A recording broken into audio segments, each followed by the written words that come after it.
अगर आप 30 दिन तक ओमेगा 3 फिश ऑयल लेना स्टार्ट कर दो तो आपके बॉडी में क्या चेंजेस होंगे। आज मैं इसी टॉपिक पर लोगों को एजुकेट करना चाहता हूँ, क्योंकि ओमेगा 3 फैटी एसिड्स एसेंशियल होते हैं। एसेंशियल का मतलब होता है कि हमारी बॉडी इन्हें खुद नहीं बना सकती, लेकिन हमें इनकी जरूरत होती है। और शॉकिंग बात यह है कि लगभग 70% पॉपुलेशन ओमेगा 3 डेफिशिएंट है। मैं आपको बताऊंगा कि लोग ओमेगा 3 में डेफिशिएंट क्यों होते हैं, और साथ ही ये भी बताऊंगा कि अगर आप ओमेगा 3 को वापस अपने बॉडी में इंक्लूड करना स्टार्ट कर दो तो क्या क्या चेंजेस आते हैं। ओमेगा 3 लेने के कई तरीके हैं। एक तरीका है फिश ऑयल सप्लीमेंट्स। मैं personally code liver oil prefer करता हूँ, क्योंकि इसमें 2 एक्स्ट्रा चीजें होती हैं, विटामिन डी और विटामिन ए, जो नॉर्मल फिश ऑयल में नहीं होती। फिश ऑयल सिर्फ सस्ता होने के बेसिस पर मत खरीदो, क्योंकि चीप फिश ऑयल्स अक्सर रैंसिड मतलब खराब होते हैं और फायदे के बजाय नुकसान ज्यादा कर सकते हैं। इसका रीजन ये है कि फिश ऑयल्स बहुत इजीली ऑक्सीडाइज हो जाते हैं। सबसे बेस्ट ऑप्शन ये है कि आप डायरेक्ट फैटी फिश कंज्यूम करो, जैसे sardines,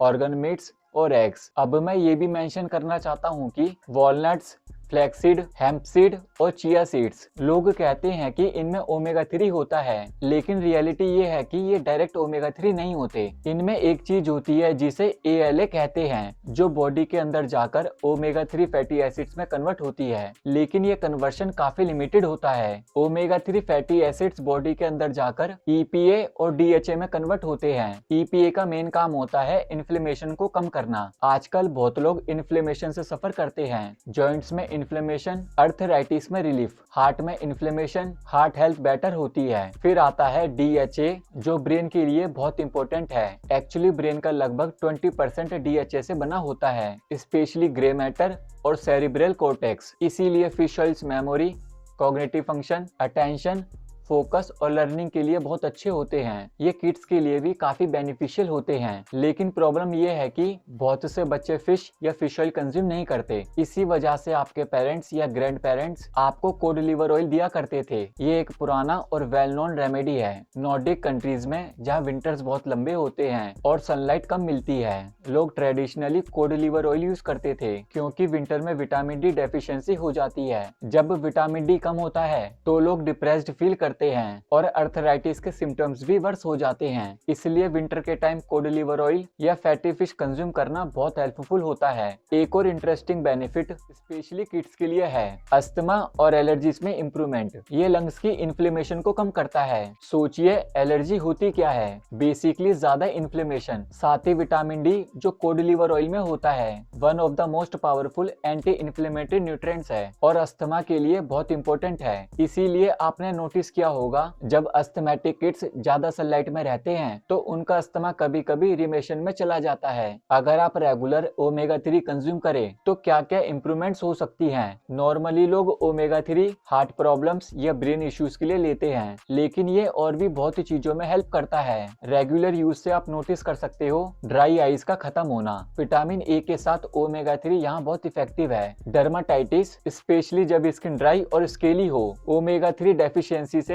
age related macular degeneration हो सकता है, जो आई साइट को अफेक्ट करता है। इसके अलावा ये हेल्प करता है रूमेटॉइड अर्थराइटिस और osteoarthritis, arrhythmia, irregular heart beat, high blood pressure. एक और बहुत इंटरेस्टिंग बेनिफिट है फैटी लिवर का इम्प्रूव होना। ये थोड़ा सरप्राइजिंग लगता है, लेकिन सही टाइप का फैट लेने से लिवर का एक्सेस फैट कम हो सकता है। ओमेगा 3 कैल्शियम एब्जॉर्प्शन को भी इम्प्रूव करता है, और अगर आप कोड लिवर ऑयल ले रहे हो तो उसमें विटामिन डी भी होता है, जो कैल्शियम एब्जॉर्प्शन को 20 टाइम्स तक बढ़ा देता है। जब लोग कैल्शियम डेफिशिएंट होते हैं उन्हें लेग क्रैम्प्स होते हैं, नींद आने में दिक्कत होती है, बॉडी थकी होती है, लेकिन माइंड रिलैक्स नहीं हो पाता। ओमेगा 3 मेंस्ट्रुअल क्रैम्प्स में भी हेल्प करता है, शायद इन्फ्लेमेशन कम करने के कारण, और विटामिन डी के थ्रू कैल्शियम एब्जॉर्प्शन बढ़ाकर। एक्स्ट्रा बेनिफिट्स, इंसोम्निया, नींद न आने में मदद, कुछ टाइप्स के कैंसर का रिस्क कम करने में सपोर्ट। फिश ऑयल का एक छोटा सा प्रॉब्लम होता है जो कुछ लोगों को फेस करना पड़ता है, बर्पिंग मतलब डकार आना। लेकिन गुड न्यूज ये है कि फिश ऑयल कैप्सूल्स में भी मिलता है, जिसमें एक्चुअल लिक्विड ऑयल टेस्ट या स्मेल नहीं होती, इसलिए बर्पिंग नहीं होती। कभी कभी कुछ लोग फिश या फिश ऑयल से एलर्जिक होते हैं या फिर वीगन होते हैं और फिश कंज्यूम नहीं करना चाहते। ऐसे केस में आप LAG मतलब सीवीड से बने ओमेगा 3 3 सप्लीमेंट्स ले सकते हो।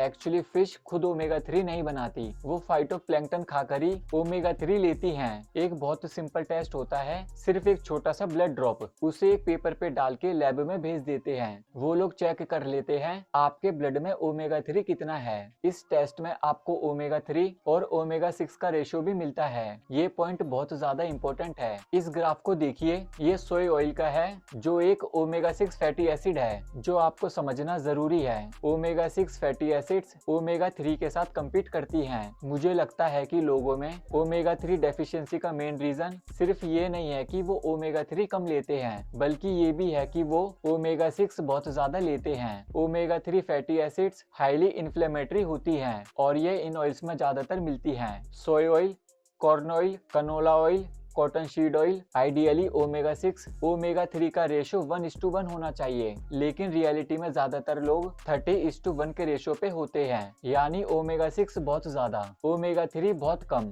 जो टेस्ट मैंने मेंशन किया वो ये सब डिटेक्ट कर लेता है और आपको एग्जैक्ट बता देता है आपका ओमेगा 6 और ओमेगा 3 रेशियो क्या है। अब बात करते हैं ओमेगा 3 ऑयल्स की। अगर आपके पास गोल ब्लैडर नहीं है या फिर आप बाइल मतलब पित्त में डेफिशिएंट हो, जिसकी वजह से आप फैट्स को प्रॉपर्ली एब्जॉर्ब नहीं कर पा रहे, या फिर आपको गट में कोई इन्फ्लेमेटरी कंडीशन है, तो आप प्योरीफाइड बाइल सॉल्ट को सप्लीमेंट के फॉर्म में ऐड कर सकते हो। इसका फायदा ये होगा कि आप ओमेगा 3 फैटी एसिड्स को बेटर एब्जॉर्ब कर पाओगे। साथ ही साथ बाकी फैट सॉल्युबल विटामिन जैसे ए, डी, ई, के का एब्जॉर्प्शन भी इम्प्रूव होगा।